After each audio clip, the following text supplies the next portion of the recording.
I am ready. Serbisyong totoo ng GMA News.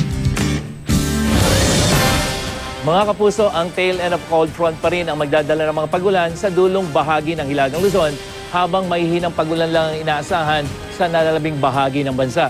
Sa taya ng Pag-asa, makararanas ng maulap hanggang bahagyang maulap na kalangitan at pulo-pulong mahinang pagulan ang Metro Manila at mga rehiyon ng Ilocos, Cordillera, Cagayan Valley at Central Luzon.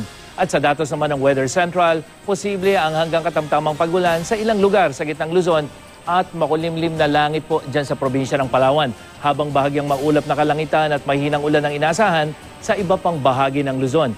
At sa Metro Manila, may tsansang umulan pagdating po ng hapon at gabi. Pero mga kapuso, yung ating init factor, 36 degrees Celsius, kaya maalisangan po muli bukas ang dapat na asahan.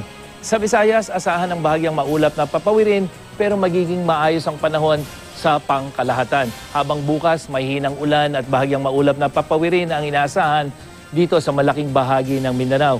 At dahil pa rin sa malakas na hanging amihan, posibleng umabot po sa mahigit 4 na metro ang taas ng alon dyan sa seaboards ng Northern Luzon. Kaya babala ng Pag-asa, umiwas muna sa mga baybaying ito ang mga maliliit na sasakyang pandagat. Ako po si Nathaniel Cruz para sa I Am Ready, serbisyong totoo ng GMA News.